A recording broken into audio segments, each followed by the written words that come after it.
Alors, je dis pas qu'avec un simple BP, tu peux pas être préparateur physique. C'est vrai qu'on est quand même dans un pays où tout est institutionnalisé et Ouais, finalement, dans les grosses organisations ou même les plus petites, on va demander des minima. On va te dire, bon, bah, ce job-là, il est pour minima, master 1, master 2. Alors que sur le terrain, la réalité est tout autre. C'est-à-dire que bah, exact. aujourd'hui, je préfère un BP qui s'intéresse, qui est ouvert, alors évidemment, qui a une base de connaissances et qui va aussi peut-être par le biais de sa formation avoir des clés en termes de prise en charge. Parce que c'est vrai qu'on élude un petit peu ce côté-là sur pas mal de formations où, bah, mine de rien, bah, un préparateur physique, c'est un préparateur d'humain. Et donc, à un Mm. moment donné, c'est bien d'apprendre tous les systèmes, voilà, savoir comment augmenter les capacités aérobies, comment optimiser la force, etc. Mais à un moment donné, c'est des êtres humains que tu vas avoir en face de toi avec leur joie, leur peine, comment leur parler, comment les amener à être toujours intéressés, comment les écouter aussi, hein. Comment les écouter parce que, bon, je ne suis pas le bon exemple parce que je parle beaucoup. On a beaucoup d'encadrants qui parlent beaucoup, qui parlent, qui parlent, qui parlent, qui parlent, qui parlent. Et bah, finalement, quand tu parles, tu ne peux pas écouter, quoi. Et j'ai envie de te dire que la première chose que tu devrais faire avec tes athlètes, c'est les écouter parce que déjà, ils vont te donner un nombre incroyable d'informations très, très importantes sur eux. Et des fois, même sur des petites discussions super anodines, tu peux prendre la température, tu peux prendre le pouls. Donc, on en reviendra après parce qu'on va sans doute discuter des moyens de monitorer tout ça. Mais je suis un peu vieille école là-dessus. Je mixe tout ce qu'on connaît sur des RPE, sur les HRV, etc. Mais mon truc le plus important, et je pense que la chose sur laquelle je me repose le plus, c'est Ouais, quand je te dis bonjour le matin, qu'est-ce que je perçois de toi, ouais, ouais. comment je te sens, comment je ressens ton énergie. Alors, on va pas rentrer dans des trucs de chaman, mais voilà, je pense que l'énergie, comme disent les Américains, hein, energy doesn't lie. Donc, quand je te vois le matin, je sais à peu près ce que je peux te demander ou ce que je peux pas te demander et dans quel état d'esprit tu vas te retrouver, quoi. Et ça, pour moi, je pense que c'est le terrain, c'est ton expérience, et c'est vraiment le signe des grands coachs d'un point de vue général, d'avoir cette expérience et ce nez-là, en fait, cette connaissance en fait de l'athlète, et encore plus spécifiquement quand tu travailles à long terme avec des athlètes, et je sais que c'est ton cas. C'est compréhensible, je pense, pour des personnes qui commencent à travailler. C'est-à-dire que bah, on t'a appris des schémas et tu te dis que pour bien faire, il faut ces schémas. Est-ce que les RPE sont bons? Est-ce que la HRV est bon? Est-ce que la monotonie? Est-ce que voilà, tu vas te mettre là-dessus. Et puis des fois, ces chiffres-là, ça reste que des appuis. C'est-à-dire que ce sont des espèces de petites béquilles qui vont te servir à un moment donné si tu te sens perdu. Comme dans la rue, hein, tu roules à un moment donné, tu te sens perdu, tu allumes le GPS. Bah là, c'est la même chose. Moi, je roule pas Mm. avec le GPS, je roule avec ce que je connais de la route. Et à un moment donné, si je me sens perdu, je vais essayer de m'appuyer sur ces données qui peuvent être très utiles. Moi, je connais beaucoup de coachs qui malheureusement se perdent avec tout ça. C'est-à-dire Mm. qu'aujourd'hui, on est sur du tout data, sur beaucoup de choses, et c'est vraiment très intéressant quand tu sais les utiliser. Le seul problème, c'est que bah, j'en parlais même avec, alors je sors un petit peu du sujet, mais tu vois, moi, je travaille avec le VBT. Et c'est vrai que bah, c'est devenu un petit peu à la mode. Enfin, ça a toujours été à la mode, mais là, aujourd'hui, on en parle plus parce que ça s'est démocratisé. Tu as des transducteurs de position qui sont moins onéreux qu'avant. Donc, on a beaucoup de gens qui s'y mettent. Malheureusement, bah, la plupart passent à côté parce qu'ils l'utilisent juste pour l'utiliser, quoi. Comme à l'époque où on utilisait des GPS. Enfin, il y a même des coachs dans des petits clubs du fin fond de la Loire, là, qui vont utiliser des GPS en disant, en essayant d'optimiser le nombre de kilomètres que vont effectuer leurs joueurs et tout, alors que les principes de base, de force, de mobilité, de capacité aérobie ne sont même pas optimisés. Donc j'ai envie de te dire, ça c'est, on va dire, la cerise sur le gâteau. C'est des petites choses qui te permettent d'optimiser au fur et à mesure de ta carrière. Mais finalement, pour commencer, tu n'as pas besoin de tout ça. Tu n'as Mm. pas besoin de tout ça. Là, pour la plupart des préparateurs physiques, et c'est souvent ce qu'ils me demandent, je mets préparateur physique et coach Bien sûr. dans la même catégorie, mais souvent en fin de formation, on me dit, Sofiane, qu'est-ce que je devrais acheter? Ils sont toujours dans cette perspective de vouloir acheter des choses pour être meilleur.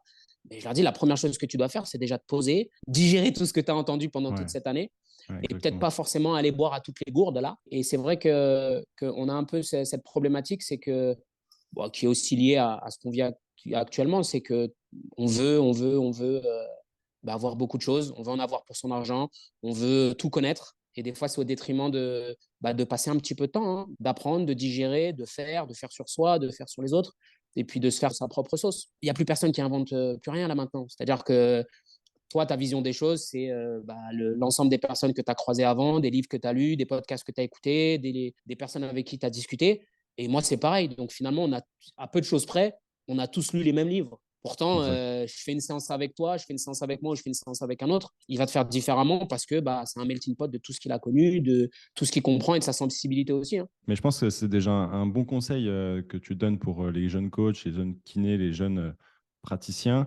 C'est peut-être de digérer déjà sa formation initiale et de se casser un peu les dents avec les quelques connaissances qu'on a et justement de voir là où on pêche, vers quoi on va s'orienter, plutôt que d'accumuler et de se dire, ah bah mince, mais en fait, qu'est-ce que je fais de toutes ces informations, etc. Et j'ai peut-être pas la clientèle qui va vers ces connaissances-là. Et c'est aussi le chemin de toute une carrière. Et pour étayer le sujet, là, tu as parlé du VBT, donc le Velocity Based Training, donc l'entraînement basé sur la vitesse. Tu es assez proche, il me semble, de Fred Marcerou, Tout à qui en fait. parle pas mal. D'ailleurs, s'il écoute le podcast, J'allais te le balancer en fin de podcast parmi les ouais, personnes j'aimerais bien que je qu'on pense discute un importantes. petit peu. Ouais. Non, il est vraiment très bon. Puis c'est vrai qu'on en a parlé aussi avec Nico Espagnol de Kinathletics Corner, qui Ouais, qui justement utilise le utilise. Vitruve. Ouais, exactement. Ouais, j'ai Exactement. vu. Donc, pour ceux qui veulent aller un peu plus loin sur ce sujet, je leur laisse écouter l'épisode numéro 10, il me semble, ou 11 avec Nico. Aujourd'hui, le squad, j'accueille donc Sofiane Batiki, préparateur physique pour la Fédération française de ski et particulièrement de Ski Boss. Vous avez sûrement dû beaucoup en entendre parler fin février 2023 avec entre autres la rafle de médailles de Perrine Lafont au championnat du monde en Géorgie.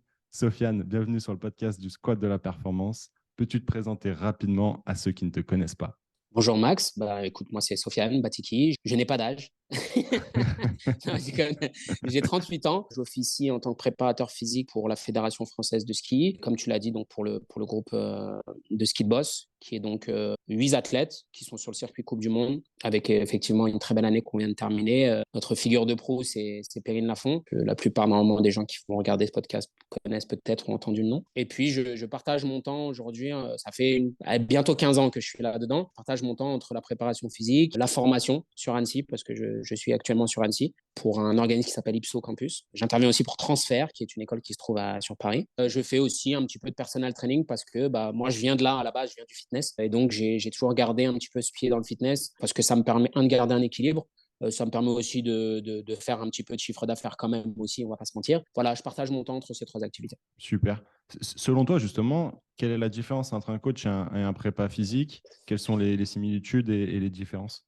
Plus j'avance dans le temps et plus je me dis que bonnet blanc, blanc bonnet, hein. Pour moi, la seule différence qu'on va avoir, c'est sans doute les connaissances qu'on va devoir mettre à profit de l'athlète et aussi le fait que pour la plupart des gens qui vont venir en salle veulent des résultats qui ne sont pas soumis à la loi du temps. Ils veulent perdre du poids dans l'absolu, ils veulent être plus musclés dans l'absolu. Moi, quand je suis avec mes athlètes, je sais que je les ai à partir de fin mai. J'ai de fin mai à début octobre pour qu'ils soient optimisés et que toute la saison ils soient bons. Ça nécessite de faire des choix basés un peu plus sur des connaissances étayées.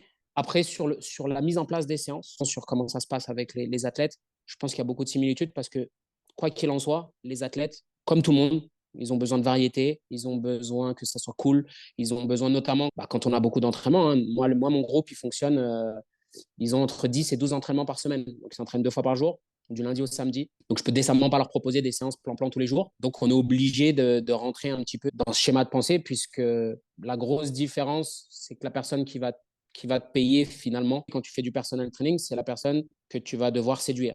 C'est-à-dire, Ouais. une personne vient, elle te donne de l'argent, c'est elle que tu dois séduire et elle uniquement. Quand tu es dans un organisme avec plusieurs niveaux, non seulement j'ai les athlètes à séduire, j'ai les coachs, j'ai le chef de groupe, j'ai les personnes qui donnent de l'argent pour que le groupe existe, donc tous les sponsors, etc.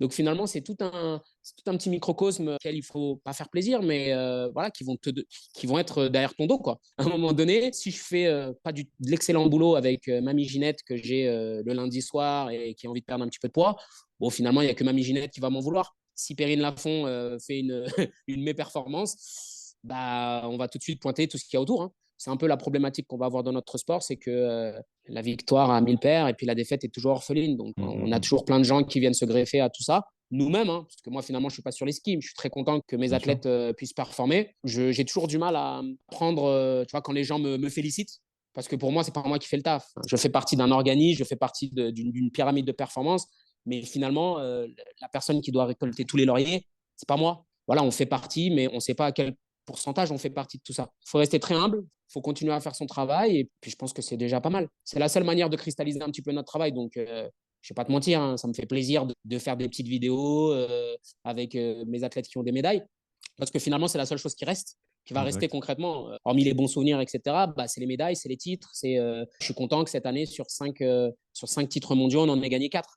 Je sais que c'est quelque chose que personne ne pourra m'enlever. Alors, on va me dire, oui, mais Sofiane, tu n'étais pas sur les skis. Oui, je sais que j'étais pas sur les skis, mais j'ai contribué. Quand ton athlète, elle te dit à la fin de la saison, la dernière victoire que j'ai faite, j'aurais pas pu aller la chercher si on n'avait pas fait tout ce qu'on avait fait. C'est des petites choses, mais ça te permet aussi de pondérer un petit peu ton travail et puis te dire que tu sers à quelque chose, même si tu sais que tu sers à quelque chose. Ouais, bien sûr. Et puis au-delà de tout ça, il y a tous les sacrifices aussi que tu fais. On va en reparler juste après, mais d'aller justement dans les championnats du monde, etc., les compétitions, ça veut dire que tu t'éloignes aussi de tes proches. Puis il y a bien évidemment, tout le travail en amont qui te demande du temps, de l'énergie. Effectivement, c'est impossible de pondérer le pourcentage de la raison pour laquelle tu vas gagner quelque chose, mais d'une certaine manière, c'est ce qui nous anime et c'est normal. Mais tu vois, tu parlais tout à l'heure de séduction. Je pense que pour moi, en fait, un préparateur physique, parfois, sont beaucoup trop geeks, trop spécifiques, etc. Et penser seulement data, science, etc.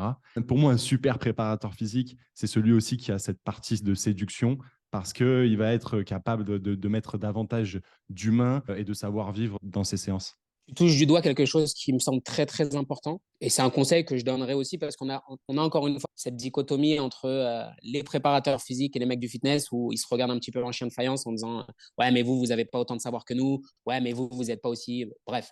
Bah, j'ai envie de te dire que moi la plus belle école que j'ai faite c'est d'être dans le fitness finalement au tout départ parce que cette source de motivation elle est beaucoup plus présente pour des gens qui ne sont pas sportifs du tout Mhm. venant que tu vas avoir, tu sais, tu vas passer une journée en salle de fitness, tu vas avoir 4-5 rendez-vous avec des gens qui viennent sans vraiment vouloir venir. Tu es obligé de les séduire un petit peu, tu es obligé de bien leur expliquer les choses, tu es obligé d'être très pédagogue avec eux, même si ils sont venus, ils ont payé, donc ils savent quand même, ils en veulent un petit peu, mais des fois, tu te retrouves face à des personnes qui ouais, tu leur dis, bah écoute, ça serait bien que tu viennes 3 fois minimum. Ah bon Donc il faut trouver les bons, je dirais, les bons canaux de communication et puis bien écouter. Les athlètes, bon, on va voir ça différent, c'est que normalement, eux, ils ont déjà quelque chose qui est acté dans leur tête, c'est-à-dire qu'ils veulent avoir des titres, mais bah, on est quand même pas à l'abri d'avoir des petites fluctuations et c'est normal. Hein.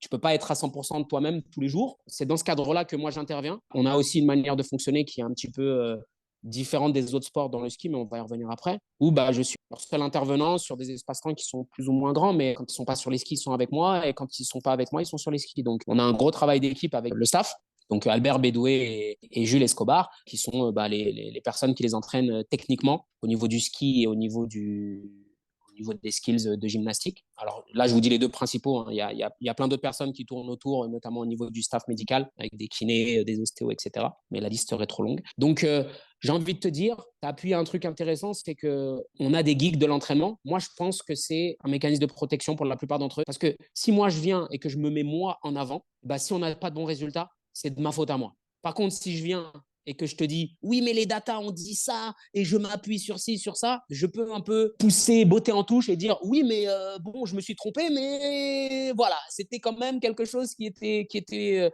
normalement acté. Il faut s'appuyer dessus parce qu'on a la chance d'être dans une période où tout est accessible et ça c'est important, mais j'ai envie de te dire que de tout temps on a eu du résultat sans avoir toutes les datas qu'on avait, donc il faut l'utiliser. Je pense que c'est très important. Il faut s'appuyer sur les gens qui sont capables, hein, les sport scientists, etc. Mais chacun son job. C'est-à-dire que moi, aujourd'hui, je ne suis pas sport scientist. Je m'intéresse un petit peu à tout ça. J'essaye de pondérer la chose en ayant les datas que je peux utiliser parce que je suis rentré aussi dans cette période où je voulais tout analyser, je voulais tout tester, etc. Et finalement, je me suis rendu compte que c'était au détriment de mes séances en tant que tel parce que j'étais toujours collé sur mon iPad. Si tu as la gueule sur l'écran, tu l'as pas sur tes athlètes. Donc, à un moment donné, l'iPad, moi, il est juste là pour me donner ma trame parce que j'utilise un logiciel qui s'appelle XFIT où j'ai toutes mes séances qui sont dessus et mes athlètes ont le droit d'utiliser leur téléphone pendant leur séance juste pour noter les charges qu'ils vont avoir. Voilà, on vit avec notre temps. Hein. On a déjà Mhm. essayé le papier, le ci, le ça. À un moment donné, c'est plus simple. On sait qu'ils auront toujours leur téléphone sur eux. Moi, j'utilise ce biais-là. Je pense, ouais, effectivement, que la corporation ne souffrirait pas de plus d'humains. Hein. Après, je parle de manière vraiment générale parce que j'ai pas mis mon nez dans toutes les séances que tout le monde fait. Mais c'est vrai que, bah, en tout cas, ce sur quoi les gens communiquent, c'est souvent des datas. Et c'est vrai, bah, c'est plus simple aussi, hein. Quand tu veux monter sur les réseaux ton travail, c'est plus simple de montrer à quelle vitesse tu as poussé ta barre, ton tonnage, etc. Plutôt que de dire, OK, quelle est réellement l'interaction que j'ai avec mes athlètes. Bah oui, parce qu'en plus de ça, on est dans une ère vachement audiovisuelle, etc.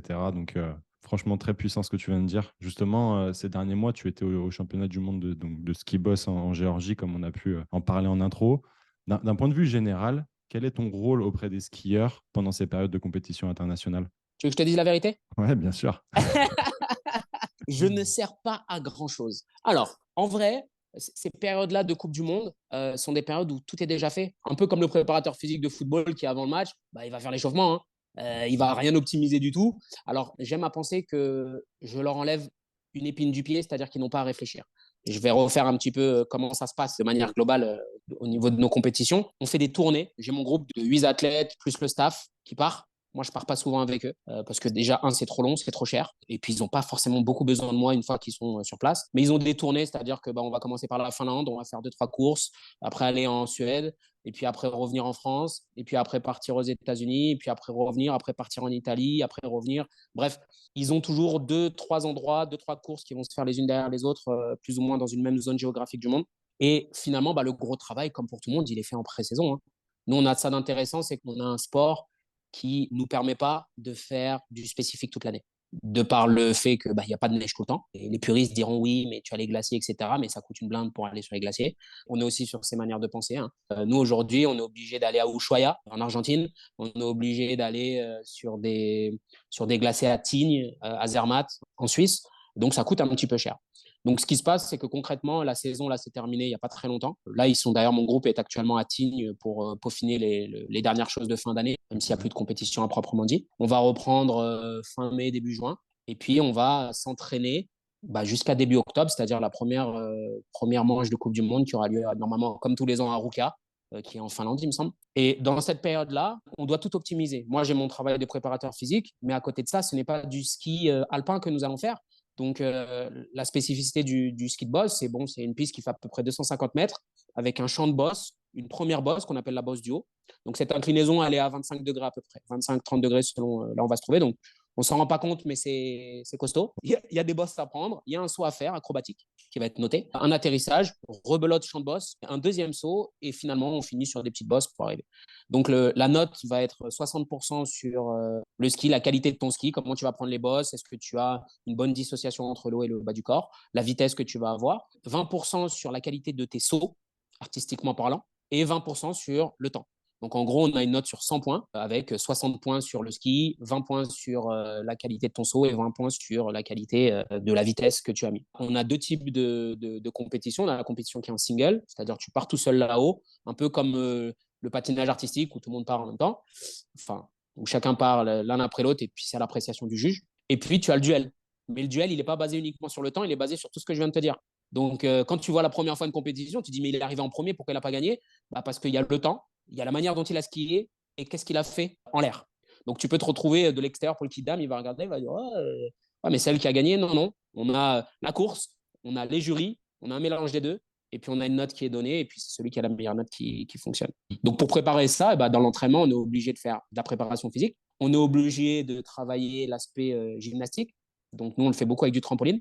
D'ailleurs, l'année dernière, on était parti à Antibes, au Pôle France de trampoline, histoire de travailler un petit peu tout ça. Alors, il y a l'INSEP, il y a Antibes. Et puis, on a cette spécificité, c'est qu'on va travailler nos sauts dans des bassins aquatiques. Donc, on a la chance vers chez nous d'avoir des tremplins, finalement, qui nous permettent de mettre en place les sauts.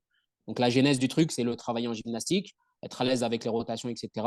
Ensuite, le travailler avec atterrissage dans l'eau, qui est forcément moins traumatisant au niveau articulaire, quoique. Et puis, bah, le dernier truc, c'est de pouvoir le poser sur la neige. Et après, de pouvoir le poser en compétition. Donc, on a un long cheminement. On a des fois 1 an et demi qui vont passer entre l'apprentissage d'un mouvement et le moment où je vais le poser en compétition. Ah ouais, ok. Ah oui, oui, nous, on voit que la finalité, Ouais. on voit que ce qui se passe là-dessus, mais finalement, il y a un long cheminement. Ce sont des skieurs, donc, et 60% de la note compte pour le ski. Donc, ce sont déjà de très bons skieurs. Mais après, il y a ces deux choses qui vont rentrer en ligne de compte. Et puis, il y a l'effet waouh aussi, hein. Quand tu es en l'air et que tu me fais 2 rotations en grabant Ton ski, c'est pas la même chose que si tu me fais un tour sur toi-même à 360, quoi. Ouais. Donc, j'imagine que ça, c'est géré par l'entraîneur en gymnastique et que Tout à derrière, fait. il y a un retour, un feedback direct de sa part, de son œil de coach et de te dire, Sofiane, ce qui va lui manquer en préparation physique pour bien effectuer sa figure, c'est ça, ça, ça. Tout à fait. Alors moi, je fonctionne de concert avec eux. J'essaye effectivement, comme tout préparateur physique, tu fais une analyse du sport à la base, mais après, tu as une analyse qui est encore plus poussée, c'est qu'est-ce que, à l'intérieur de ce sport, qu'est-ce que cet athlète a besoin. Parce que bon, c'est bien beau de savoir. Nous, on a la chance d'avoir, Perrine, c'est le GOAT. Ça veut dire qu'elle a tout gagné, donc normalement, c'est les autres nations qui regardent comment on travaille, en tout cas comment elle travaille, puisque voilà, c'est comme ça que ça se passe. Le seul problème, c'est que si tu regardes et que tu les mets tous les uns à côté des autres, ils ont tous des physiques différents, ils ont tous des approches différentes, ils ont tous des skis différents. Il y en a qui sont basés sur la vitesse, d'autres qui sont basés sur des sauts complètement fous. Donc finalement, ce qui est bien, c'est que chacun a sa place là-dedans. Ça donne des physiques qui sont plutôt pas atypiques, mais qui sont plus proches du gymnaste que du rugbyman. Si tu regardes les descendeurs, ils font tous le quintal, hein. Ils sont tous 100 kilos, parce que je peux te dire que pour arriver dans un virage à 120, 110 km/h, j'ai envie de te dire qu'il faut un peu de canne. Alors, il en faudra aussi pour atterrir d'un saut de 3-4 mètres en l'air, mais ce n'est pas les mêmes vitesses angulaires, ce n'est pas les mêmes choses qu'on va demander au niveau artistique. Et puis, bah, si tu fais 100 kilos, c'est plus difficile artistiquement de gesticuler correctement en l'air. Donc, on a cette notion d'explosivité, on a cette notion de puissance, de gainage, très important. Et finalement, pour moi, la vision que j'ai de tout ça, c'est que ce sont des gymnastes qui sont sur des skis, quoi. Donc, si j'ai bien compris, il y a trois gros critères dans une compétition, dans une descente. Et j'imagine qu'à l'instar, par exemple, d'un sport de combat, il va y avoir un game plan, en fait. Il va y avoir une stratégie qui va être établie en fonction des qualités, en fonction des concurrents, tu vas me dire si je me trompe. Et à partir de là, on va établir une stratégie en préparation physique. Alors, en stratégie qu'on va avoir, moi, ma stratégie, elle est très simple. C'est que tu sois Ok. l'athlète le plus complet possible. C'est mon leitmotiv. C'est-à-dire que pour t'optimiser, il faut qu'on optimise tout. Parce qu'il y a tellement de variables, il y a tellement de choses qu'on va te demander sur une course de 250 mètres que si je fais l'erreur de me dire il faut qu'on travaille que l'explosivité ou il faut qu'on travaille que le gainage, je vais passer à côté de quelque chose. Donc, c'est un peu la philosophie dans le ski de manière générale, c'est qu'on s'attelle à faire de très bons athlètes. Après, évidemment, on a toujours une période de PPG, une période un petit peu plus spécifique où on va voilà, travailler un petit peu plus vers les qualités qu'on doit développer pour être bon. Mais dans l'absolu, moi, tous mes athlètes en aérobie sont bons, en gainage sont très bons, en force pondérée, voilà, par rapport à leur poids de corps, sont très bons, ont des capacités de proprioception qui sont hors normes. Et ça, on se doit de le cultiver et de le garder un maximum. On est revenu un petit peu mais ça c'est de manière globale dans la préparation physique, on est revenu du tout spécifique, parce qu'on a eu des moments où on faisait faire du squat aux gens dans des chaussures de ski. Ça existait ça. Donc maintenant on en est revenu, mais c'est bien, de toute façon nous on apprend de nos pères. C'est-à-dire Ouais, bien que nos sûr. pères vont faire des erreurs et peut-être même que dans 5 ans ou dans 10 ans, ils regarderont ce que je fais actuellement et ils diront c'était catastrophique, ils Ouais, faisaient c'est vrai. n'importe quoi cela. On essaye d'être le plus cohérent et le plus efficient par rapport aux connaissances qu'on a actuellement. Mais la science, par définition, c'est quelque chose qui avance dans le temps. Donc, ce qui est vrai aujourd'hui n'est pas vrai demain et ne le sera sans doute pas dans 2, 3, 4, 5 ans. Et c'est une marque d'évolution aussi, de Ouais, ouais, changer ouais. toi-même par rapport à tout ça. On en avait discuté, mais c'est vrai que c'est difficile de donner du renouveau à quelque chose qui est institutionnalisé depuis très longtemps. C'est-à-dire que bah, quand ça marche bien, cool. Quand tu as des athlètes qui arrivent à cristalliser ça, il n'y a personne qui va venir me dire, Sofiane, pourquoi tu fais ci, pourquoi tu fais ça. Mais demain, si on n'avait pas eu les résultats qu'on a eu cette année, et encore, tout le monde dans mon groupe, moi, je suis très content que mon athlète phare fonctionne. Je serai encore plus content quand tous mes athlètes fonctionneront. Évidemment. Donc, ça veut dire que j'ai encore beaucoup de travail à faire, j'ai encore beaucoup de choses à optimiser, j'ai encore beaucoup de gens à aider. Et ça, c'est ce qui me fait plaisir parce que bah, tu sers vraiment à quelque chose. Après, tu as des gens, Perrine, c'est un talent générationnel. Que je Mm. sois là ou que je sois pas là, elle va gagner. Que je sois là ou que je sois pas là, elle va gagner. Alors Mm, peut-être mm, qu'elle va le faire différemment, peut-être qu'elle gagnera plus, elle gagnera moins, mais elle va gagner. C'est un mm. talent générationnel. J'aime bien être noté sur ce que j'apporte à ceux qui sont le moins bons. Parce que finalement, voilà, comme je te dis, Perrine, que je sois là ou que je sois pas là, elle va gagner. Moi, ce que je veux, c'est, ça me fait plaisir que, tu vois, cette année, j'ai eu 2 top 7 mondiaux qui vont faire rentrer ces athlètes dans les listes élites sportives françaises. Tu vois, ça me fait plaisir. Bien Pas sûr. plus que d'être champion du monde, mais je me dis qu'on a vraiment eu un impact sur le reste de la carrière et peut-être même sur l'après-carrière d'un individu parce que bah, quand tu rentres sur les listes de sportif de haut niveau en France, tu as le droit à certaines choses. Justement, tu as parlé de ce qui te fait plaisir, comme par exemple une médaille au championnat du monde, mais aussi une évolution dans les rankings de la part de tes skieurs. J'aime beaucoup réfléchir sur ce qu'est un bon thérapeute, un bon préparateur physique, en bref, un bon professionnel du sport et de la santé. Et j'aimerais te demander, en fait, sur quels critères tu utilises pour t'auto-évaluer en tant que préparateur physique. Je ne fonctionne pas de manière très carrée là-dessus. Quand je dis très carré, c'est-à-dire que c'est un... Ouais, mais ça peut être subjectif, hein. Non, mais ça l'est Ouais, bah forcément, dis-nous. parce que je pars du principe que celui qui a raison, c'est celui pour qui je fais le service. Donc moi, je suis quelqu'un qui va beaucoup faire de feedback, énormément de feedback. C'est-à-dire que je vais faire beaucoup de réunions avec mes athlètes, que ça soit en individuel. Je vais essayer de faire pas mal de retours d'informations avec mes coachs. Pour rentrer à la Fédé, j'avais fait un stage à la base, lors d'un DU que j'avais fait chez Comity. Et j'étais déjà un petit peu âgé hein, quand j'ai commencé à faire, j'avais déjà la trentaine. Et je me suis rendu compte, bah aussi par le fait que j'étais coordinateur de formation, je savais ce que les entreprises ou en tout cas les organisations attendaient de leurs stagiaires. Et je sais finalement par rapport à ce que mes stagiaires faisaient mal, je savais ce que les gens attendaient pour dire, OK, lui, c'est un bon stagiaire. Donc, moi, j'allais directement au feedback. C'est-à-dire, il n'y avait pas une semaine qui passait sans que j'aille voir mon tuteur, qui était le directeur du centre et le directeur de la réathlée, pour lui dire, OK, qu'est-ce que tu as aimé de moi cette semaine? Qu'est-ce que tu n'as pas aimé? Comment je peux progresser? Et le gars me regardait toujours avec des gros yeux en disant, mais il est complètement fou celui-ci. Parce qu'habituellement, tu vois, on a soit des gens, alors souvent au centre national qui se trouve à Albertville, on a des Master 1, Master 2, voire doctorants. Bah, c'est jeune, hein, c'est très jeune. Master 1, Master 2, tu es très jeune et souvent ils ont cet effet waouh, ils arrivent, ils ont un peu les yeux ouverts, ils regardent un petit peu tout ce qui se passe et puis ils n'osent pas forcément aller chercher ce feedback-là et ils attendent. Et finalement, bah, comment le fonctionnement d'une entreprise, bah, je ne sais pas si tu as déjà eu des stagiaires, mais des fois, tu n'as pas le temps de t'en occuper bien, tu n'as pas le temps de leur faire ce feedback-là. Bah, à un moment donné, tu es aussi, je dirais, t'es aussi donnant avec eux que ce qu'eux, ils veulent bien te demander, tu vois.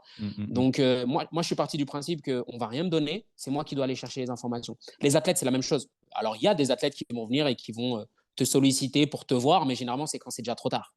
C'est quand le vase il est déjà presque plein et que vas-y, il y a une goutte qui peut la faire déborder. Moi, ce que j'aime bien faire, c'est que bah, déjà, je suis très présent avec eux. On s'envoie très souvent des messages, même si c'est pas grand-chose, mais au moins ça me permet de savoir un petit peu où on en est. L'application que j'utilise me permet aussi d'avoir un très bon retour parce que bah, j'ai leur ressenti, j'ai les RPE, j'ai tout ce qui va. Et puis, bah, les chiffres ne mentent pas. Hein. Si j'ai décidé que tu devais être plus fort et que les chiffres augmentent au fur et à mesure, bon, ça va bien. Mais j'ai envie de te dire que dans l'absolu, je m'attache plus au ressenti parce que je peux faire de toi une machine physiquement, ça ne veut pas dire que tu seras meilleur sur les skis. Il est là le problème. Et je pars du principe que un bon athlète dans l'absolu, c'est quelqu'un qui a un bon corps, qui sait l'utiliser, mais on en reviendra après. Je pense qu'aujourd'hui, l'aspect psychologique est super important parce que bah, tu seras jamais meilleur que ce que ta tête te laisse être. Ça veut dire que tu peux être optimisé comme tu veux, à bencher 2 millions de kilos, à squatter ce que tu veux, à courir le marathon. Si ta tête dit non, comme a dit notre ami Roger Lemaire dans Les yeux dans les bleus, si cerveau veut, le corps exécute. Si Ouais. cerveau veut. Après, pour mettre un point final à tout ça, j'ai pas de critères vraiment. J'essaye d'être le plus franc possible et j'aime que mes athlètes soient le plus franc possible aussi. Parce qu'il y a ça aussi. Hein. Des fois, c'est difficile d'aller chercher du feedback, surtout quand tu sais que tu as des choses que tu n'as pas bien faites. Parce que tu sais que tu vas t'en prendre plein la gueule. Et tu sais que voilà, tu vas mettre son propre nez dans son propre caca. Tout le monde n'est pas À très à l'aise l'aise. avec ça. Moi, j'aime bien le faire. J'aime bien le faire parce que ça montre aussi que tu es humble et tes athlètes, ils ont besoin de ça. Ils ont pas besoin de quelqu'un qui se présente comme celui qui sait tout, Mm. mais quelqu'un qui travaille. Quelqu'un qui travaille. Moi, je sais certaines choses, mais je travaille beaucoup. Toutes les choses que je ne sais pas ou que je fais mal, je fais en sorte de les faire qu'une seule fois. Parce que si tu les fais une fois, c'est une erreur. Si tu les fais deux fois, c'est un choix. Donc, à un moment donné, j'essaie d'avoir beaucoup de feedback, vraiment de manière globale, hein, que ce soit sur comment tu te sens, comment tu es dans ta famille. Et puis, à l'intérieur de tout ça, je cherche les informations, comment tu te sens sur les skis, comment tu te sens en prep, est-ce qu'il y a des choses que je peux faire qui t'amèneraient à être mieux dans le groupe, qui t'amèneraient à être mieux sous les barres, qui t'amèneraient à optimiser certaines choses. Et finalement, au haut niveau, c'est des gains marginaux que tu vas avoir. Tu vois, quand j'ai repris le groupe, à la suite de la personne qui était juste avant moi, qui s'appelait Rémi Damiani, qui a fait du très très bon travail, qui a amené le groupe à avoir beaucoup de résultats, dont un titre olympique. Il y avait des choses qu'il faisait et des choses que moi je ne faisais pas. Donc forcément des choses sur lesquelles j'étais d'accord, d'autres sur lesquelles je n'étais pas d'accord. Mais à partir du moment où je suis in charge, c'est plus ou moins moi qui vais décider ce qu'on va faire. Donc, faut pas chier sur les gens qui étaient avant toi parce qu'ils ont fait de l'excellent boulot, mais il faut être assez, je dirais, assez cohérent dans tes explications pour que le groupe adhère à ce que tu vas proposer. Et finalement, bah, on était sur une période charnière, hein. Moi, je les ai repris que cette année, hein. Avant ça, c'était pas moi qui les avais. Donc, on est un peu comme, tu sais, le nouveau beau papa qui arrive, tu vois, on va toujours le regarder et dire ouais mais papa il faisait ça et toi tu faisais pas ça, etc., toute proportion gardée, hein, je suis le père de personne. Bah, on me disait mais avec lui on faisait ci avec ça, et à chaque fois que je regardais, moi je suis pas du style à chier sur les gens, je cherchais le pourquoi du comment, et je me suis dit que bah, s'il était à cet endroit là c'est que bah, il avait toutes les capacités pour être là, et s'il a eu tout ce résultat c'est qu'il y avait forcément des choses qu'il faisait très bien. Mais on rentre aussi dans, quand on est dans du haut niveau, on se leurre si on pense qu'il n'y a que les compétences qui vont nous permettre d'être à ce niveau-là. Il y a beaucoup d'autres, enfin les compétences techniques qui vont nous permettre d'être là. Parce que tu peux être un très bon praticien, si les joueurs ne te sentent pas, si tes athlètes ne te sentent pas, tu vas te barrer vite. On va te barrer. On préférera même prendre quelqu'un qui aura peut-être moins de level que toi, mais qui aura voilà, cette notion un petit peu de l'humain, parce que tu fais partie d'un groupe, hein. Donc, tu es une pièce qu'on vient rajouter un puzzle. Si la pièce, elle ne rentre pas, bah, mon ami, tu ne resteras pas, hein. Mais je trouve ça super intéressant et très puissant ce que tu racontes, parce qu'en fait, c'est pas, comme tu dis, un conseil technique, mais c'est un conseil qui peut se prêter à tout lien social, et finalement, c'est du management. Moi, ma carrière maintenant, elle est plutôt tournée là-dessus. Je pourrais pas dire que j'ai appris tout ce que je devais apprendre dans le sport parce que c'est pas vrai, mais les grands principes autour desquels je vais tourner, je les connais. Alors, j'aurai toujours besoin de redire, j'ai toujours besoin de reprendre des livres de temps à autre, mais finalement, le game changer, je pense, hein, pour moi, c'est la capacité que tu vas avoir à socialiser avec les gens, la capacité que tu vas avoir à tirer le meilleur des gens et finalement, comme tu le dis, à manager. Parce que bah, c'est du temps de vie que les gens te donnent. Moi, je passe énormément de temps avec eux. Ils me permettent de gérer leur temps à leur place. Et c'est un truc puissant, ça, quand même. Tu Ouais. vois, moi, aujourd'hui, demain, tu te lèves pour aller suivre un gourou qui va dire tu vas faire ça, tu vas te lever à telle heure et c'est moi qui vais gérer tout. Bah, faut déjà avoir du lâcher prise. Et puis, il faut que cette personne-là, elle te semble cohérente par rapport à toi, ton chemin de vie ou ton chemin de sportif. Moi, par exemple, j'ai beaucoup de mal à me faire coacher. Ça fait peut-être 10 ans que je ne me suis pas fait coacher. Et c'est une mauvaise chose, hein. Quand je dis coacher, c'est dans le sport. Après, dans d'autres Ouais. aspects de ma vie, je me fais coacher. Mais dans le sport, j'ai du mal à me laisser aller et à dire OK, tu es in charge. Tu es in charge pendant X temps. Déjà, même une séance de 1 heure, 2 heures, je vais avoir quelque chose à redire. Parce Ouais. que ça va se confronter à mes connaissances. Voilà. Alors, évidemment, j'ai déjà fait des congrès, des workshops et tout, et je ferme ma gueule, ce qui est normal. Mais quand tu es encadrant, tu es encadrant dans tout. Ça veut dire que tu vas toujours analyser les choses, tu vas toujours essayer de regarder comment optimiser, tu vas. Et puis en plus, moi, j'ai la bouche toujours ouverte, donc à un moment donné, c'est Ouais, compliqué. ça fait Mais aussi partie de ta personnalité finalement. oui, oui, oui. Après, c'est à double tranchant le type de personnalité comme les miennes. Je suis très prolixe, je parle beaucoup, je suis très enthousiasme, et j'essaye d'insuffler un petit peu ça à mes équipes. J'aime bien que ça se passe bien, j'aime bien que les gens soient souriants, j'aime bien que les gens avec qui je travaille n'aient pas la boule au ventre, mais qu'ils se disent pas oh, il y a une séance avec So. Non, c'est je viens, ça va être cool, on va s'amuser, putain, on va travailler. On va travailler, mais ça va être cool. Parce que le management, j'ai essayé de temps à autre. C'est dans la formation, tu es obligé d'avoir toutes les casquettes. Donc, des fois, je suis un peu le père fouettard. J'aime pas trop ce truc-là. Tu sais, le management un petit peu militaire, c'est je parle, vous faites. Je me suis rendu compte qu'avec certaines personnes, ça fonctionne, avec d'autres, ça fonctionne pas du tout.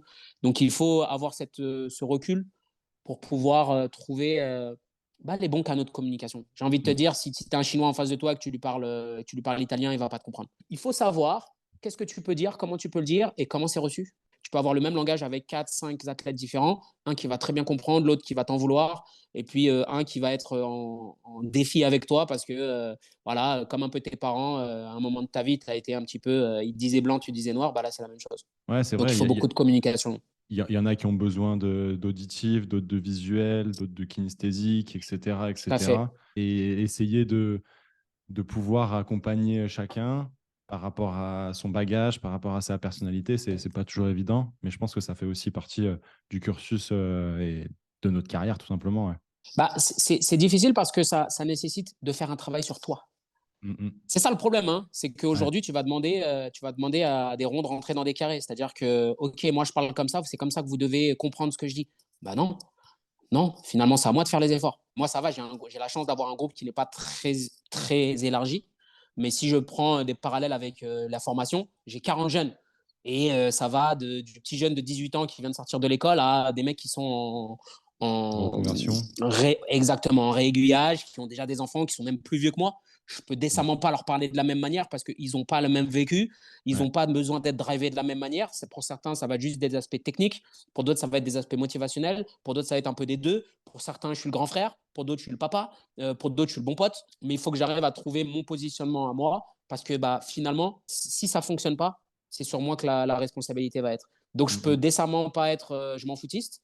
Je peux pas me dire, bon, je vais essayer d'être complètement tourné. Il faut que j'arrive à insuffler ce que je veux insuffler, tout en étant dans un rythme qui leur va.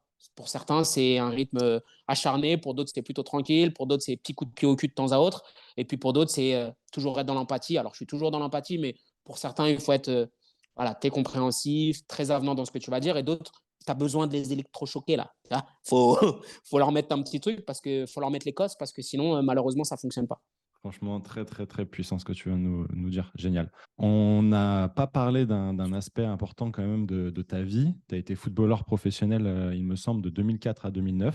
Quels sont finalement les apprentissages que tu as faits en tant que sportif et que tu souhaites transmettre à tes athlètes? J'ai eu la chance de pouvoir vivre une belle aventure de footballeur qui a duré de 98 à 2010, il me semble, ou 2009. Et durant cette période, bon, je compte mes années de formation. Donc, Mhm. je suis passé par des centres de formation français voilà, connus. Ne regrettez rien. Moi, c'est ça que je leur dis, c'est que maintenant, je suis trop vieux là maintenant. Je peux plus revenir en arrière. Et je me dis, tu vois, il y a un vieil adage qui dit si jeunesse savait et si vieillesse pouvait. Eh ben, on est dedans. Hein. Tout ce travail-là, on ne se rend pas compte à quel point tu peux regretter à la fin d'une carrière de ne pas avoir fait tout ce que tu pensais être destiné à faire. Mhm. Et surtout quand tu sais que c'est basé sur un manque de sérieux.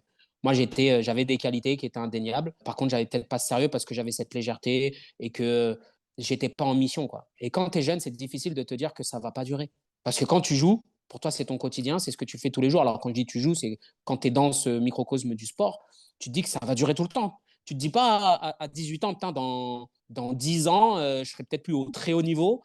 Et puis après, je serai à un niveau un petit peu moyen. Et puis après, je vais descendre. Et puis ça va péricliter doucement si j'ai la chance même. Hein. Sachant que les carrières maintenant sportives sont de plus en plus courtes parce Mhm. que on leur en demande de plus en plus. Et puis il y a un brassage. Et puis il y a de plus en plus de personnes qui ont le niveau aussi de, si je parle du foot, de rentrer dans la boucle. J'ai envie de te dire, le train, il passe qu'une fois. Et ce train-là, même si c'est difficile, faut le prendre très tôt.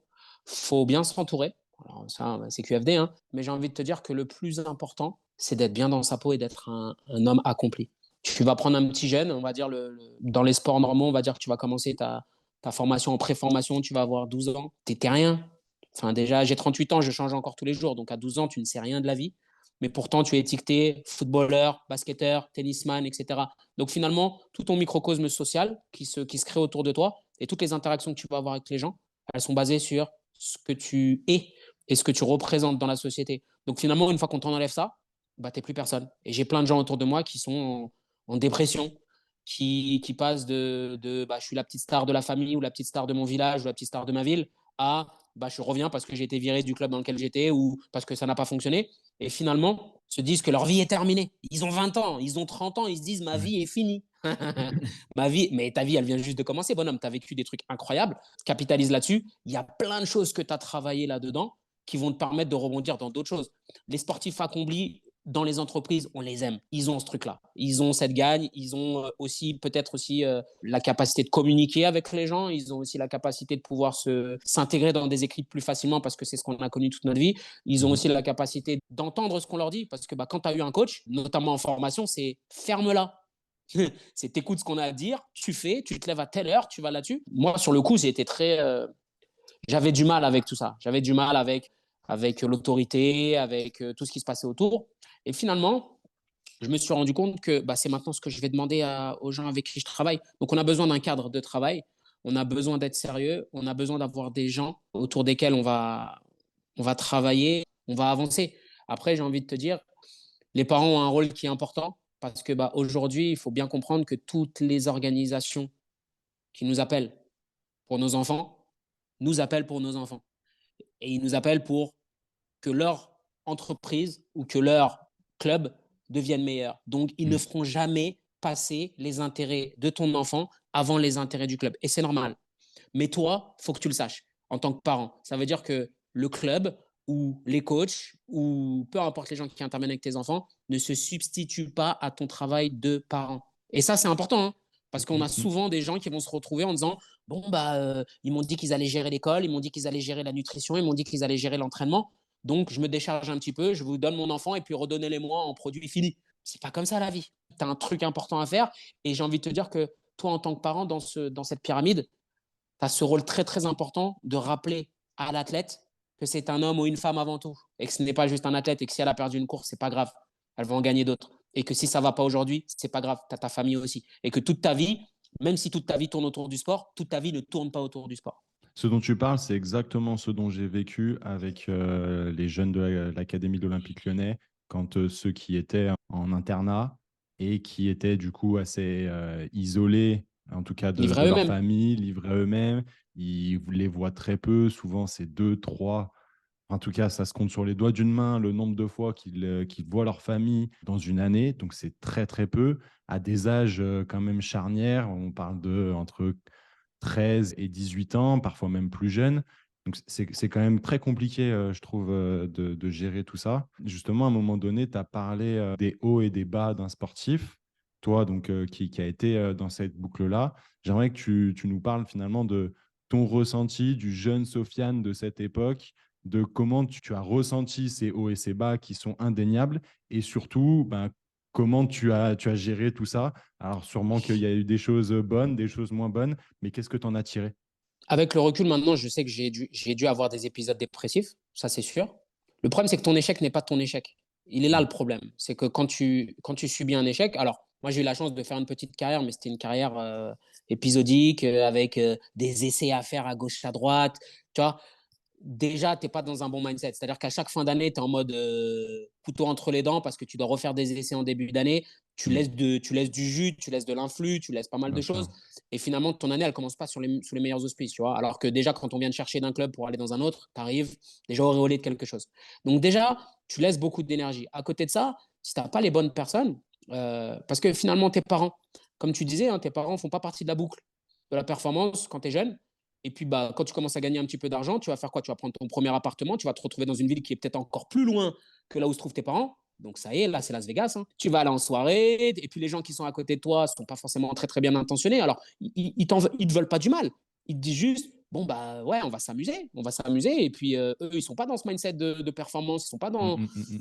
dans ce truc de, bah, moi, j'ai une mission à accomplir, tu vois. Donc, tu vas te retrouver avec des gens qui vont te proposer des soirées, qui vont te proposer des filles, des machins. Enfin, pas des gens qui vont te proposer des filles, mais Oui, oui, voilà, oui, tu j'ai vas compris. avoir Ouais. tout ce qui est autour de toi et qui va avec.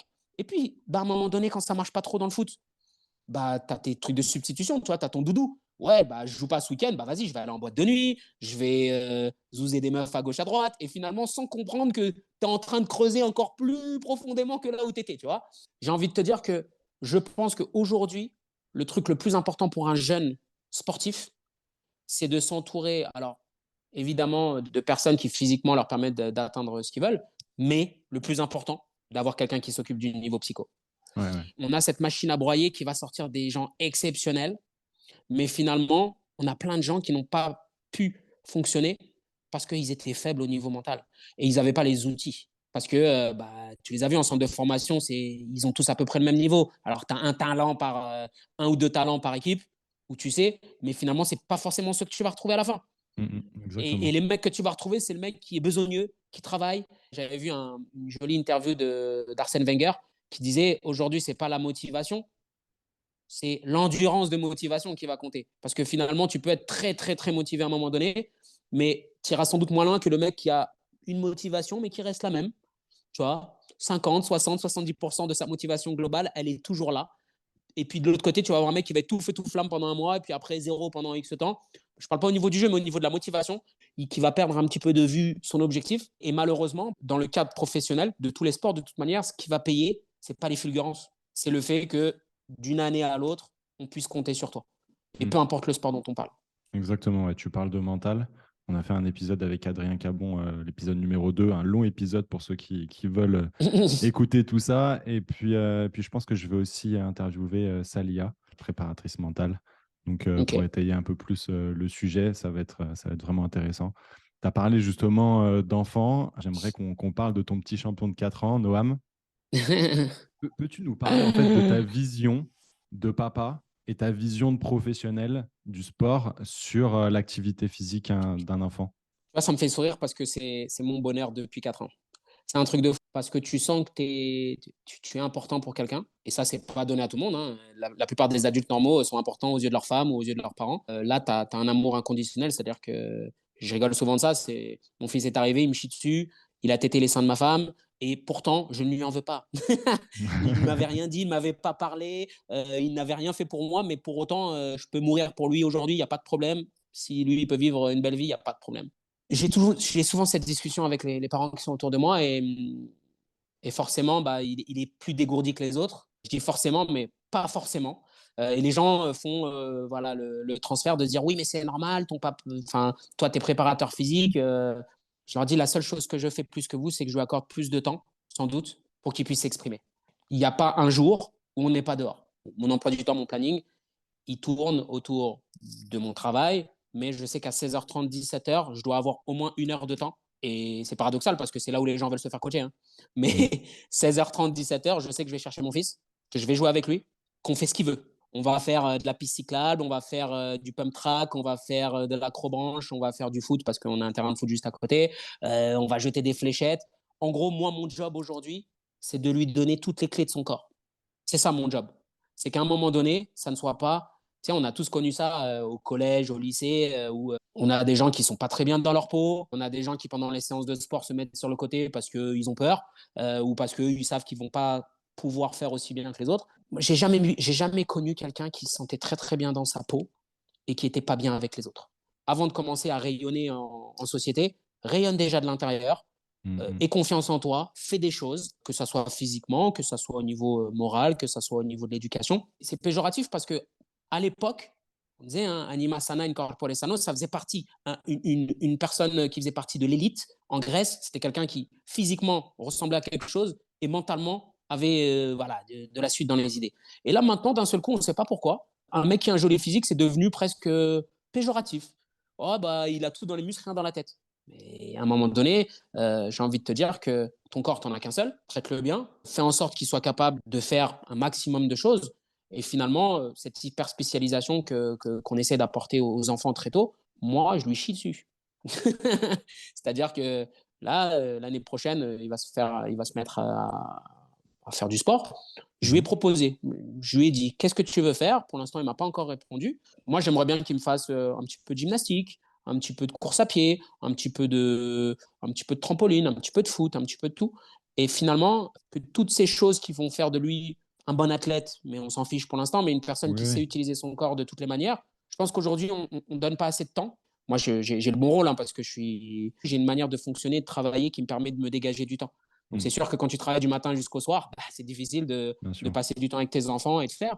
Mais tu vois, anecdote, il fait du basket là aujourd'hui, on l'emmène dans un petit club de basket tous les samedis matins. Bon, bah, je me suis rendu compte que la plupart des enfants qui viennent à ce cours-là, c'est le seul cours qu'ils font de la semaine. 1 heure, 45 minutes. Et j'avais vu une interview de Kobe Bryant qui disait les enfants commencent, voilà, moi quand j'étais petit, je faisais mes cours, puis je me rendais compte que j'avais 1 heure d'entraînement avec les mecs. Puis bah, finalement, si moi, de mon côté, je me fais 45 minutes ou 30 minutes par jour, bah, à la fin de la semaine, j'ai fait 5-6 heures de plus que tout le monde autour de moi. Et finalement, moi, c'est ce qui se passe avec Noam, c'est-à-dire que bah, le lundi soir, on a déjà fait plus que la plupart de tous les enfants font dans la semaine. On a Mm. 1 heure par-ci, 30 minutes par-là, et sans se dire on fait ci, on fait ça, et c'est jamais timé, c'est jamais on va faire ci, on va faire ça, c'est qu'est-ce que tu veux faire? Ah bah j'ai envie d'aller au foot. Bah, j'ai envie d'aller à la salle, parce que mon fils vient à la salle de sport, et puis je le fais découvrir un petit peu tout ça. Et je pense que c'est important. C'est important, c'est à nous de leur donner le goût des choses. Quand tu n'es pas sportif, c'est un petit peu compliqué, mais j'ai envie de te dire déjà juste donner du temps. Donner du temps, alors c'est facile, hein, j'ai le bon rôle. S'astreindre, parce que des fois tu es fatigué, hein, tu rentres, tu as fait toute ta journée, mais le petit, il n'a pas demandé à être là, hein. Donc le minimum qu'on peut faire, c'est le maximum. Mm, mm. Donc ouais, des fois je rentre, je suis fatigué, j'ai fait ma journée, je me suis entraîné, etc. Mais lui, il n'a rien demandé. Il sort de l'école, viens, on va passer du temps ensemble, que ce soit une demi-heure, 1 heure. Et je pense que il est jamais trop tard pour commencer. Il est jamais trop tôt pour commencer aussi. Et juste déjà donner du temps, bouger, sortir, respirer, tout travailler, tout faire, sans mettre de limite. Finalement, je trouve que ça fait aussi le parallèle avec ce dont tu parlais tout à l'heure avec les athlètes, c'est donner du temps. C'est malheureusement un luxe que tout le monde n'a pas. Pour étayer un peu le sujet au niveau des enfants, moi, je vais bientôt avoir 30 ans. Je vois forcément, il y a de plus en plus d'enfants autour de moi. Bon, je ne suis pas encore père, ça ne serait tardé, j'espère. La question que je me pose, c'est à quel moment, donc tu as parlé de spécialisation, l'opposé serait d'être hyper généraliste. Selon toi, à quel moment il faudrait orienter un enfant vers de la spécialisation? Et surtout, si un enfant, en fait, finalement, se prend d'amour pour un sport assez jeune, comment réagir par rapport à ça? Tu vois, c'est vraiment quelque chose sur lequel je Qui te réfléchis taraude. énormément ouais, en ce moment. Ouais. Je vais te dire la vérité, quand les gens ont su que j'allais avoir un enfant, ils se sont dit, ah, footballeur, blablabla. Je le vomis, moi, le foot. Là, actuellement, là, je suis dans une période de ma vie, enfin, ça fait bien longtemps que depuis que j'ai Mhm. arrêté de jouer au foot, j'ai pris beaucoup de recul par rapport à l'activité. Alors, quand j'étais dedans, je savais que c'était déjà un monde très bizarre. Mais là, en tant que père, je me dis, mais oh mon Dieu, j'espère qu'il ne fera pas de foot. Mais on n'y coupe pas. Hein. C'est le sport numéro un en France. Mon fils déjà regarde des vidéos de Kylian Mbappé, me demande Mhm. voilà, eux, ils ont accès à des choses à laquelle nous, on n'avait pas accès. Tu vois, les vidéos, compilations, Ronaldinho. Moi, je l'aiguille un petit peu, tu vois, parce qu'il commence à me regarder un petit peu des vidéos bizarres. Donc, moi, je lui montre les vraies choses. Thierry Henry, Ronaldinho, les vraies choses du football. Donc, il regarde dedans. Là, on commence à regarder Olivier Tom. Il commence à être piqué. Aujourd'hui, je pense il faut accompagner. Il ne faut pas faire de transfert. Il faut laisser l'enfant faire ce qu'il a envie de faire. On est malheureusement dans une période où les gens transfèrent beaucoup, où les gens ont des grands rêves pour leurs enfants. Alors, je ne vais pas te mentir, s'il faisait une belle carrière de quoi que ce soit, je serais content pour lui, mais déjà qu'il soit heureux dans la vie, moi, ça me va très bien. Mais c'est mon devoir de lui montrer à quel point le sport va t'aider dans ta vie. Après, que ça soit ton métier, que ça soit un passe-temps, que ça soit un loisir, vas-y, il n'y a pas de problème. Par contre, je veux que le sport fasse partie de ta vie. Ça, c'est la seule chose sur laquelle c'est non négociable pour moi. Ouais, je suis d'accord. Après, par rapport au fait qu'on le spécialise ou pas, je pense que moi, le foot, ça a été toute ma vie depuis le début. Et mon corps maintenant est représentatif de ce que j'ai fait avec depuis toutes ces années-là. Donc, je ne Mhm. suis pas mobile, je ne suis rien du.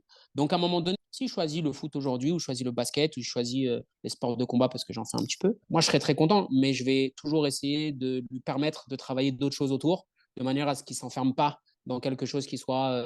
Finalement, le fait qu'il soit hyper spécialisé, pas très grave. Par contre, si le fait que cette hyper spécialisation crée des déséquilibres au niveau de ton corps, ce qui va arriver normalement, ça, Mhm. c'est un autre problème. Et je pense que nous, notre rôle, tu as pu les voir toi à l'époque, tous les footeux, et ça depuis bien longtemps. Et c'est bizarre parce que bah, quand même, depuis quelques années, il y a eu des physios qui sont rentrés dedans, tu as eu des préparateurs physiques qui étaient vraiment des vrais préparateurs physiques qui sont rentrés dedans. Pourtant, on se retrouve toujours avec des footballeurs qui ont des souplesses, des mobilités incroyablement faibles, des blessures à répétition sur les mêmes endroits, alors que c'est des facteurs épidémiologiques qu'on connaît, on sait comment les soigner, on sait ce qu'on devrait faire. Pourtant, on a toujours les mêmes problématiques. Ça veut bien dire qu'il y a une partie du travail qui est éludée, hein, quoi qu'il en Ouais, soit. bien sûr. J'ai envie de te dire, c'est du plaisir. Le sport, c'est du plaisir. Donc, la première chose, c'est si tu as envie de faire, demain, il me dit, j'ai envie de faire du tir à l'arc, bon, ça va me faire chier, mais il va faire du tir à l'arc. Moi, mon but, c'est de l'accompagner, de voir. Et à un moment donné, je pense que s'il doit arriver à faire un sport à un moment donné, ce sport, il arrivera. Il viendra de lui-même. Après, si je dois être très en termes d'âge, bah, on a la fameuse âge d'or là, des acquisitions motrices qui va arriver allez, entre 8 et 11 ans, je pense. Là-dessus, ouais, j'ai envie de te dire, faut arrêter de butiner à gauche, à droite et te dire, OK, quel sport j'ai envie de faire. Si tu as envie d'être bon dans ce sport, il est là le truc aussi. Hein. Parce qu'on a des parents qui vont dire à leurs enfants, oui, il faut que tu fasses ça pour être bon. Mais peut-être que le petit, il n'a même pas envie d'être bon. Il a juste envie de Mhm. faire des sports. Il a envie de faire une année du tennis, de l'autre du basket. Et puis, ça va être corrélé à ce que fait sa copine, ce que font ses copains à l'école.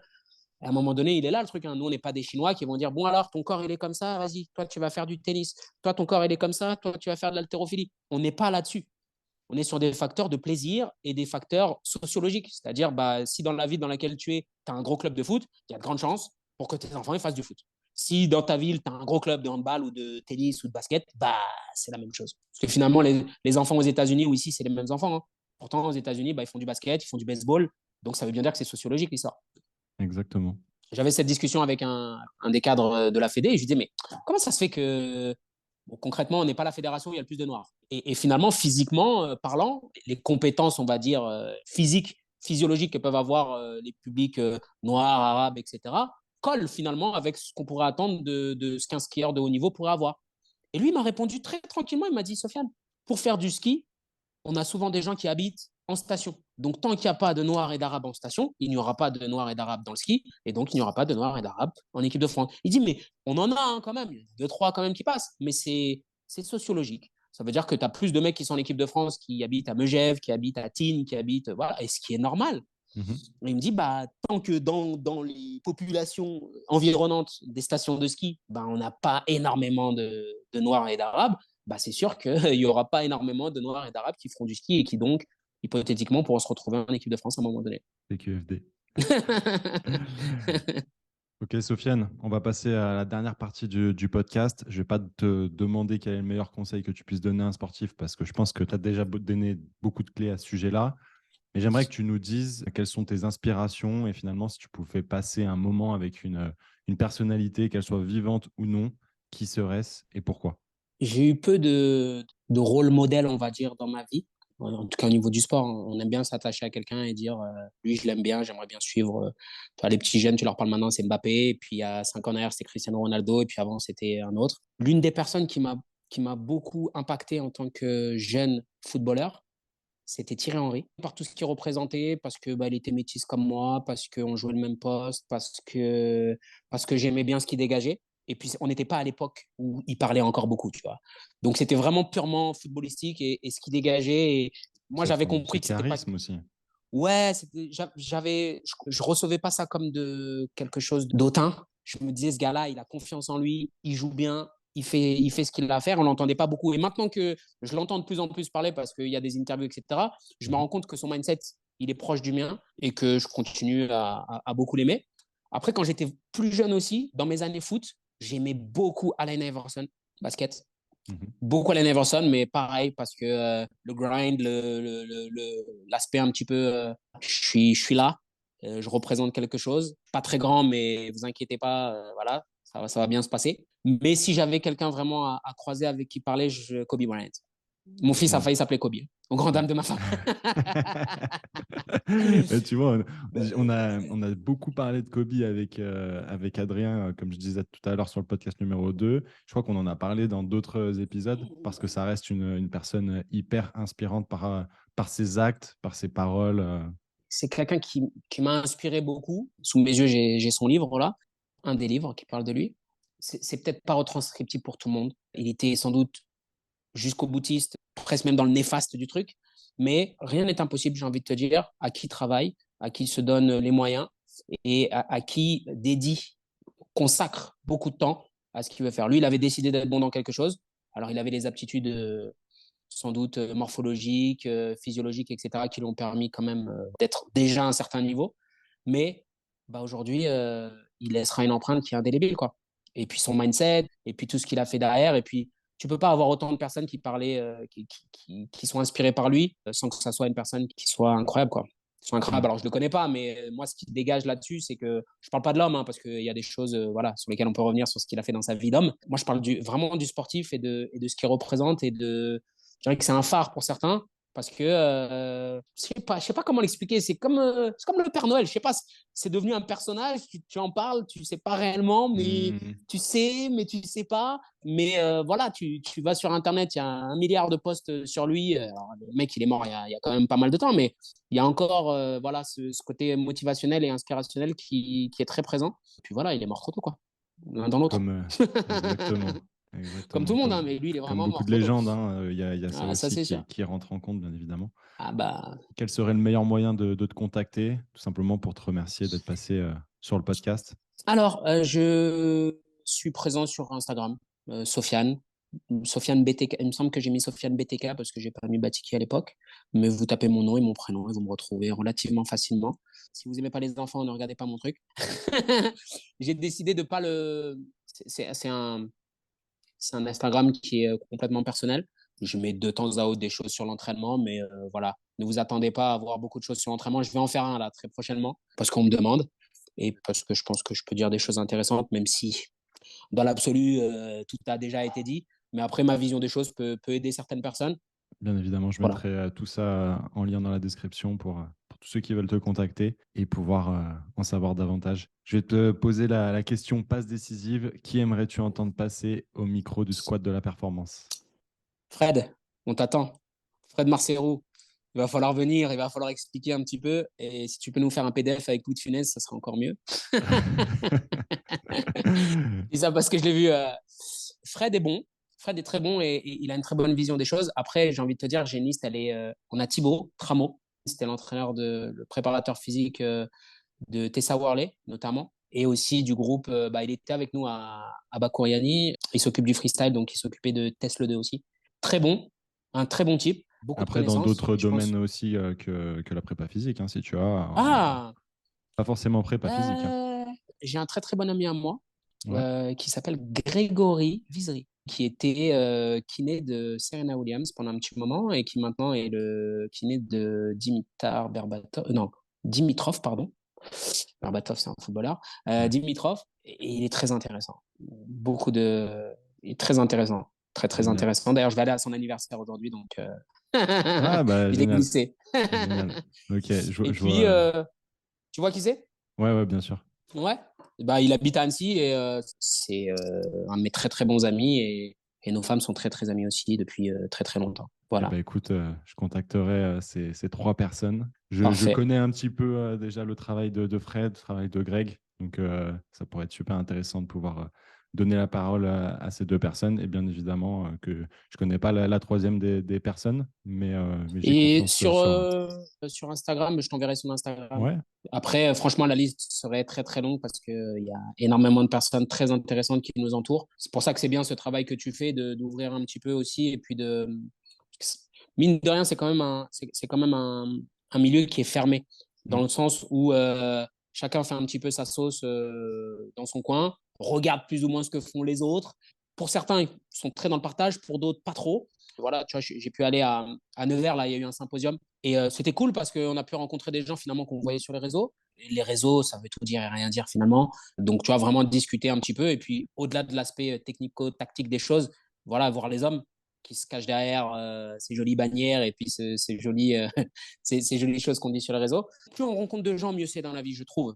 C'est pour ça mm. que je te remercie vraiment de m'avoir sollicité pour ce long, ce long, ce long épisode.